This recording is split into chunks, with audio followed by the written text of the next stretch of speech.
Good morning.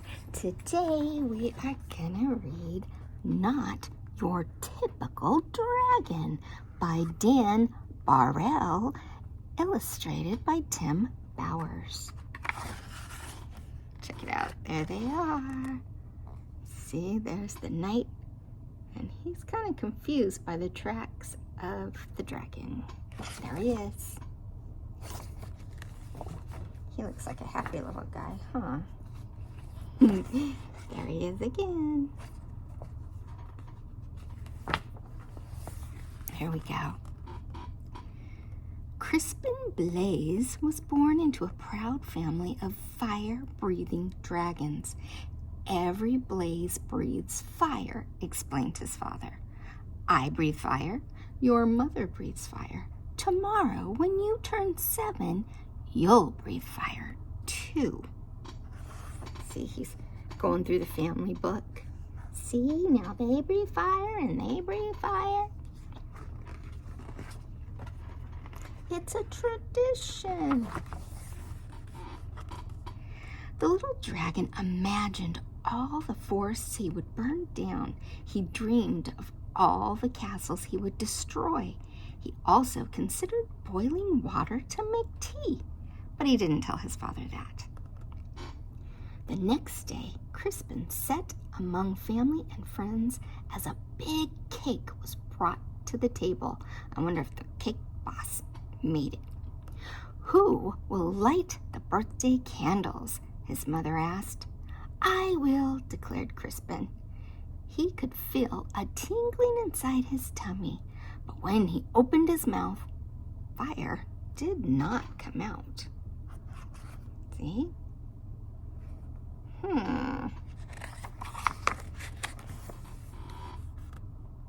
Whipped cream came out. Crispin, shouted his father. Dragons breathe fire. What will the neighbors think? Worried his mother.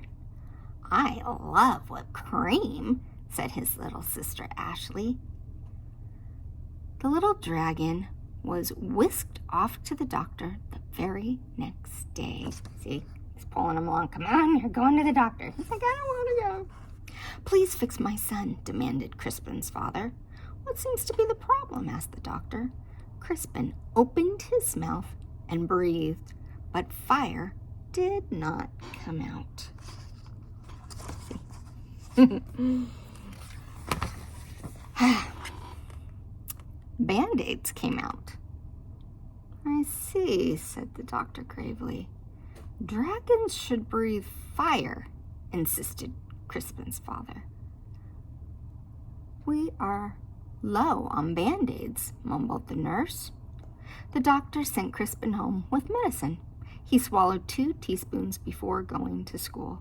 It will help you become a real dragon, said his father with a wink.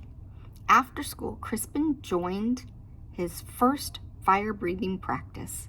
One by one, little dragons aimed their fierce breath at stacks of logs until they burst into flames. Crispin stepped up confidently. He could feel the medicine bubbling in his belly. But when he opened his mouth, fire did not come out. Uh-oh, poor Crispin. Oopsie. Marshmallows came out. See all the marshmallows? Dragons breathe fire, yelled his coach. Isn't that right, class? The other dragons didn't answer. They were too busy looking for pointy sticks for the marshmallow roasting. I guess I'm not a real dragon, Crispin thought. He worried that his family would be disappointed.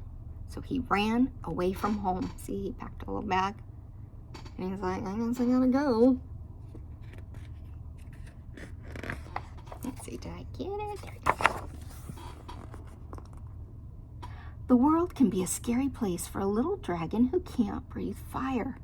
Crispin found a dark cave. I'll be the fireless dragon all by myself. I won't bother anyone, and no one will bother me. An hour later, he had a visitor. See, there he is. He's like, this will be my new home. Look, there's his visitor. I am Sir George, squeaked a thin, shiny knight. Show yourself, dragon. Crispin shuffled out of the cave. A thin, shiny knight held up his thin, shiny sword. Do your worst, dragon. Crispin opened his mouth, but fire did not come out. So see, he's scared. He's like, that's yours. Soap bubbles came out. Don't you breathe fire, dragon? Crispin shook his head. I can't. Sir George moaned, but my father insists that I fight a fire-breathing dragon. It even says here in my book that your typical dragon breathes fire. I'm not your typical dragon, Crispin explained. Sir George sighed. I can't go home. Me neither, Crispin nodded. But then he had an idea. Maybe your book could tell us what to do. So they're reading his book about fire-breathing dragons. See if they come up with anything good, huh? Look, they're already friends. Sir George searched through the book again. Aha! It says it's probably your attitude. Sir George showed Crispin how to look mean and angry enough to breathe fire. Crispin opened his mouth, but fire did not come out. Soft, cuddly teddy bears came out.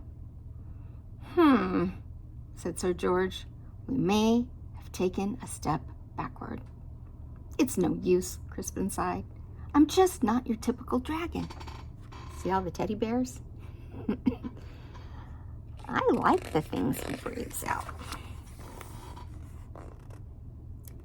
But Sir George was not ready to give up. Aha! The book says you're too stressed. Sir George made Crispin close his eyes while he described a quiet, relaxing day at the ocean. Do you feel calm? Now imagine 100 shiny knights attacking you. Crispin opened his mouth, but fire did not come out. Beach balls came out. Well, that's just plain weird.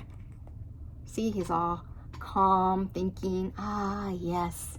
And then he tells them, all these people are coming after you. And what happens? Beach balls. Because, well, he's at the beach, of course. Secretly, Sir George was glad that Crispin couldn't breathe fire.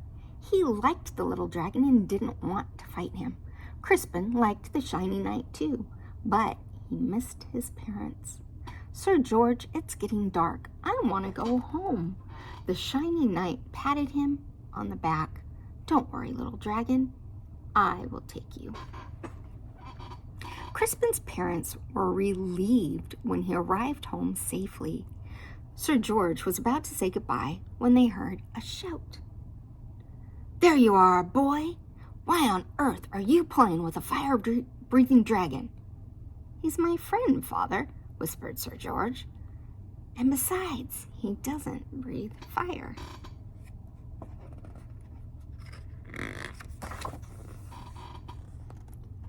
A dragon that doesn't breathe fire? That's the silliest thing I've ever heard. The shiny man laughed. Crispin's father stormed out of the house. My son is not silly. He may not breathe fire, but I certainly do. Crispin's father let out a powerful spray of flames.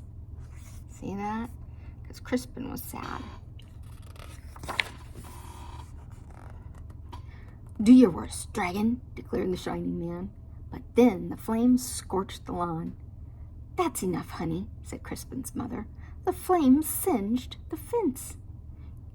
You've made your point, dear. Now stop showing off, she scolded. Then the flames ignited the roof. Crispin's father panicked. I can't stop breathing fire. You'll burn our house down, cried the mother. You'll burn down the whole neighborhood. Dragons came running from all directions. They knew how to start flames, but no one knew how to stop them. Crispin suddenly felt a tingling in his tummy. He felt a bubbling in his belly.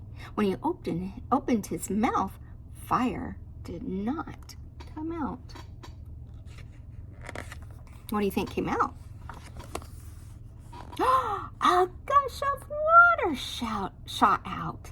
Crispin aimed the water at his father's flames. He saved his home. He even saved the shiny man who wasn't looking so shiny anymore. Hooray for Crispin! Everyone shouted. See that?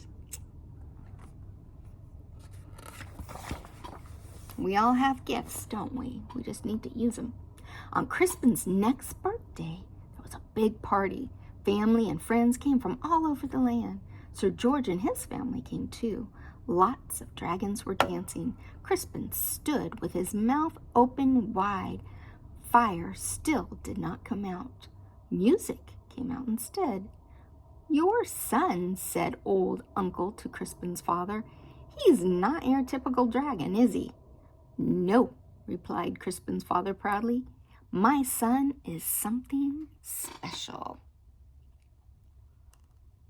Yeah, but we don't want to be like everybody else, right? God did not make us cookie cutter. There they are. Remember that? He's like, what? Well, that was a nice story, huh? I hope you liked it. I love you.